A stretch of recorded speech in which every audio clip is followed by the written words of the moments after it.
suffering, pain. Welcome to day 3114 of What You Up To Now. Sharon Horne-Ellstrom here. I'm not very good at suffering, and I definitely don't suffer in silence. If I'm upset about something, everybody knows. And usually I'm the first to know that I need an attitude adjustment, and then I just adjust my attitude and move on. We have a saying in our family these days that we are a problem-solving family. And it's important that we be problem solvers in our own lives.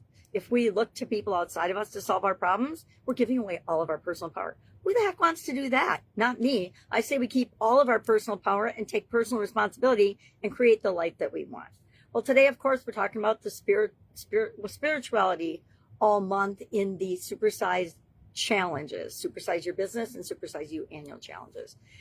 Annual challenges, I love the people that do them with me because the vast majority of people on the planet never will. They won't even stick to a 5 or 7 day challenge. So asking them to hang out for a whole year every day it's not a big ask, because guess what?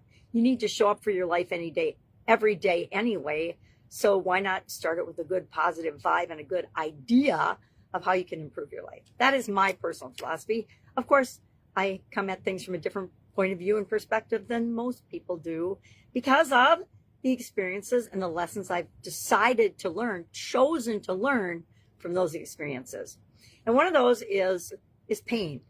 And I say, when you feel pain, because we all experience pain sometimes, and we all experience pain as only we uniquely can, right? It's like our definition of pain and suffering is 100% up to us. And I decided a long time ago that suffering wasn't going to be part of my repertoire. I was in my early 20s. I was pretty much bedridden, debilitated by arthritis, kidney, and vision problems. And it turns out decades later that the vision problems were actually a type of inflammation or arthritis in my eyes, I like to call it. It's got all kinds of fancy names. I've seen literally hundreds and hundreds of eye doctors throughout my life and continue to see them every once in a while. A few months, I guess it was last summer or the summer before, I did something and I got a bleed in my eye. And actually, it was my right eye, which is my better of my two eyes. And I ended up having to go to the eye doctor, although I'd been putting it off for a long time because my eyes have been pretty much shot since 2018 for sure. And had to do things like give up my driver's license, which is hard, right? Because that is a true expression of freedom, at least here in America, where we can just hop in our car and go somewhere, if we're fortunate enough to have a car. But I have discovered that on the other side of not having that is a whole lot of upsides, right? Every situation we find ourselves into, every problem we have, there's a solution for.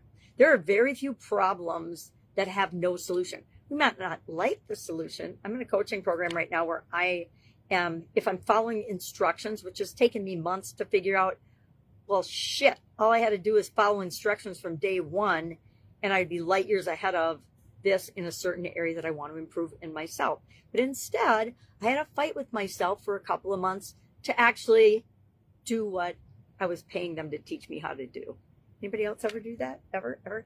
It's really interesting because normally when I hop into a coaching program, I just do the thing.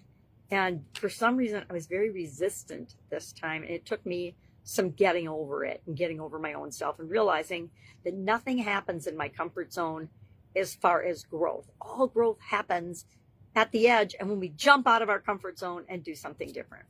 So today we're talking all about the O and the SO framework, which is one of my favorite frameworks. I've been using this since 2020. Before that, did I have a problem-solving decision-making framework for myself?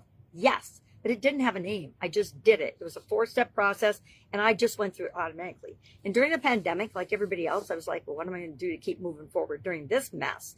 And early on, we were all like, oh, it's just going to be a couple of weeks. I can do some projects around the house and we'll be fine. And then after the weeks turned to months and the months actually turned to years of impact, some people never figured that out and just kept rolling with it and realized that their lives had changed in dramatic ways that weren't necessarily in their best interest. But I popped up and said, okay, I need something to keep me moving through this couple month period. So I started to do a 30+ day challenge called the Get Up and Go Challenge because I wanted to get up and go. And then I just started doing it every other month. I did it for all of 2020 and 2021 because it kept me moving forward during this crazy pandemic time. And one of the things that came out of that was the SOAP framework, which seemed totally appropriate since all we were doing was washing and sanitizing and masking up and stuff like that. Really, we were just testing being sheep, but we didn't really know at the time. Some of us did. All right. So the O in the SOAP framework stands for options. So we're brainstorming options. And I shared the 10-3-1 tool, which is brainstorm at least 10 ways to fill the gap between where you are and where you want to be. And I had a huge aha that I was teaching something that I wasn't actually doing in my school community, my Supersize Your Business school community. I haven't thought consciously about and identified what is the spiritual component of this? What is the branding for this? And I've been doing Supersize Your Business since early 2000s. So why don't I have a brand? Time to create some assets. All right. Working on that. AI. I need to jump in and do some AI things to help me with my visual challenges. I've done a little bit here and there. I've actually created for myself, which is a great tool, and I'm loving it. A weekly, this is my tracking. This is what I'm doing that's important. These are all my meetings that I have to pay attention to, and that's about to get blown up and really, really busy. So I'm glad I created this system. This is, I think, week 3 or week 4 of using it, and I really like it.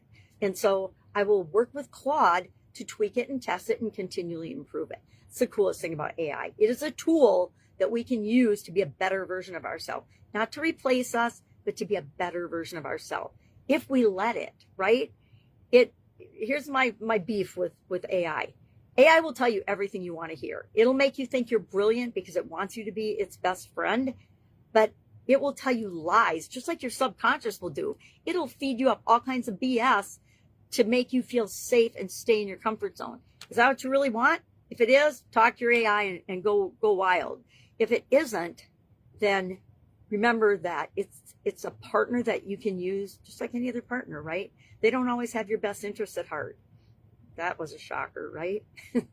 But they have their own best interests at heart. And so just always keep that in mind with every partner, every situation, and every thing you get yourself involved in. And AI is no different. Remember that if it's telling you that you're the best thing since sliced bread in all areas and aspects of your life, it's lying to you. And guess what? AI can lie. That's kind of scary, isn't it? All right. Enough of this. If I can help you in any way, reach out and ask. Otherwise, have an awesome day. And I'll, of course, be with you tomorrow.